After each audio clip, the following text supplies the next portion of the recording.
Hola, mi nombre es Esmeralda y como vieron en el título, hoy hablaremos sobre los síndromes. Y para saber más a fondo qué es un síndrome, tendremos una breve explicación de un especialista.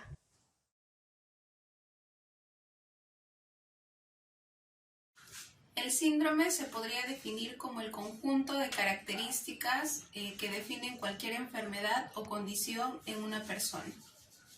Existen varias clasificaciones de síndromes. Hoy tocaremos 5 síndromes no muy conocidos pero extrañamente interesantes. Uno de ellos es el síndrome de Marfan.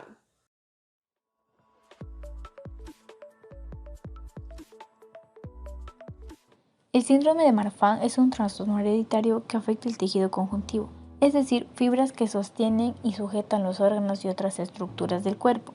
Afecta frecuentemente el corazón, los ojos, los vasos sanguíneos y el esqueleto. Las personas con este síndrome son generalmente altas y delgadas. El síndrome de Marfan puede ser leve o intenso si la aorta, que es la arteria principal ubicada en el ventrículo izquierdo del corazón, se ve afectada. La enfermedad puede poner en peligro la vida de la persona. El tratamiento generalmente se basa en medicamentos para mantener una presión arterial baja y así reducir la tensión sobre la aorta. Las características del síndrome de Marfan pueden ser una contextura alta y delgada, brazos, piernas y dedos desproporcionalmente largos, esternón que sobresale o se hunde, soplos cardíacos, miopía extrema, espina dorsal anormalmente curvada y pie plano.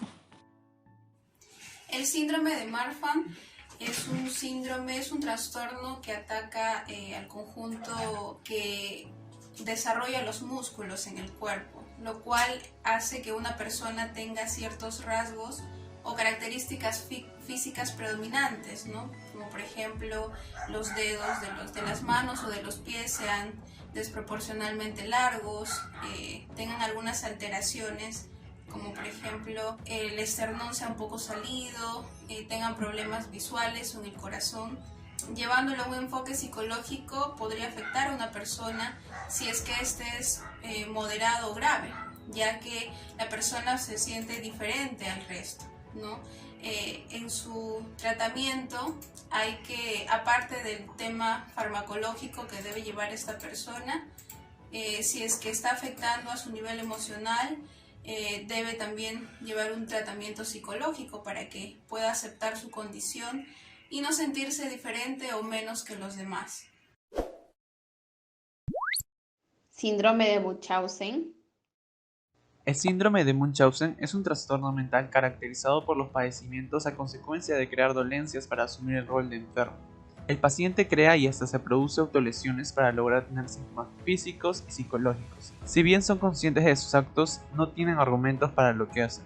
También existe el síndrome de Munchausen por poderes. Es un fenómeno en que los síntomas de la enfermedad son fabricados por otro individuo que no es el paciente, en general el padre o la madre del menor, provocando que se apliquen exámenes y tratamientos innecesarios.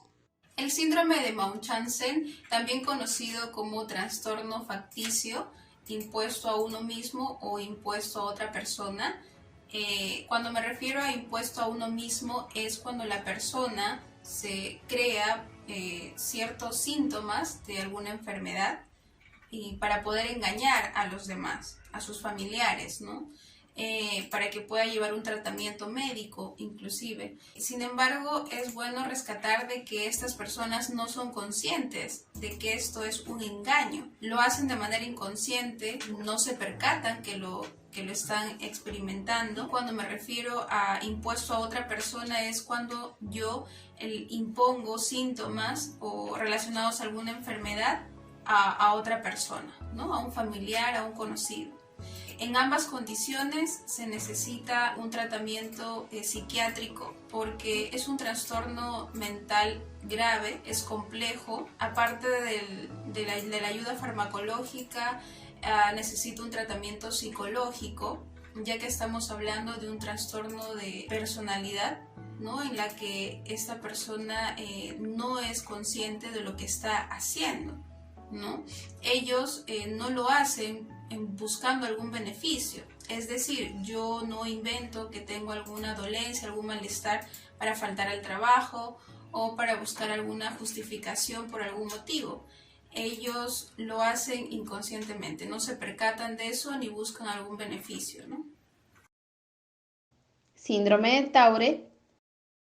El síndrome de Tourette es un trastorno neuropsiquiátrico que se manifiesta en la niñez o adolescencia hasta antes de los 21 años. Este síndrome se caracteriza por causar múltiples tics motores y por lo menos un tic vocal. Estos tics se caracterizan por aumentar o disminuir a lo largo del tiempo y por periodos donde se agudizan. Son involuntarios y son precedidos por un impulso premonitorio. A pesar de que este síndrome se consideraba extraño, hoy en día ya no es considerado así. Entre los tics más comunes son el parpadeo de ojos, toser, carraspear y movimientos faciales. El síndrome de Tourette es un síndrome que afecta tanto en el ámbito social como en el ámbito emocional, que en este caso es en el ámbito psicológico. Ahora ustedes se preguntarán, ¿cómo afecta en el ámbito social? En el ámbito social afecta más que todo a los niños, adolescentes y adultos mayores en sus diferentes ramas de sus relaciones interpersonales. Por ejemplo, los niños son propensos a sufrir de bullying por parte de estos tics que se pueden presentar como tics faciales, vocales o sobre todo físicos. Ahora, en el ámbito psicológico, generalmente estas personas, estos niños, son personas que pasan por tratamiento psicológico, es decir, la psicoterapia. ¿Y la psicoterapia por qué? Porque esto deja consecuencias en su vida. Y como padres, muchos de ellos toman importancia en este ámbito. ¿Por qué? Porque quieren que sus hijos, cuando tengan una familia o trabajen, tengan la seguridad de ellos mismos y no se sientan menos a los demás. Síndrome de Capgras. El síndrome de Capgras consiste en la creencia de que una persona, normalmente familiar cercano del paciente, ha sido sustituido por un doble, que se considera impostor. La causa de este síndrome es desconocida, aunque es muy habitual encontrarla en personas que tienen esquizofrenia paranoide, depresiones psicóticas, trastornos bipolares y entre otros. Sus síntomas. El primer síntoma es sentir la idea de estar hablando con un doble de esa persona. Su segundo síntoma es el rechazo de un familiar cercano. Por el tercer síntoma, hay problemas familiares y de pareja asociados al rechazo y a la evitación por parte de quien sufre el síndrome. El síndrome de Capgras es también conocido como una alteración de la personalidad en otra persona. Es cuando el sujeto, la persona, piensa que algún conocido lo reconoce físicamente, sabe quién es, pero se podría decir que tiene cierta duda de que esta persona se podría tratar de un impostor. La persona sufre alguna alteración en la percepción. ¿A qué me refiero? Yo puedo reconocer a una persona que es idéntica a mi madre, sin embargo no siento esa cercanía. Emocionalmente no siento felicidad o alegría de poder verla. Entonces tiene mucho que ver con el enfoque psicológico, ya que debemos tratar con las terapias de que esta persona pueda saber de que no se trata de un impostor, sino es realmente el familiar, el amigo, el conocido de la persona, ¿no? Síndrome de Quest. También denominados espasmos infantiles. Es una encefalopatía epiléptica, es decir, alteración cerebral que afecta a los bebés entre los 3 meses y el primer año de vida. Se caracteriza por 3 elementos: espasmos epilépticos, retardo del desarrollo psicomotor e disarritmia en el electroencefalograma, es decir, un registro de continuas descargas de ondas de alto voltaje y sin sincronización en ambos hemisferios del cerebro.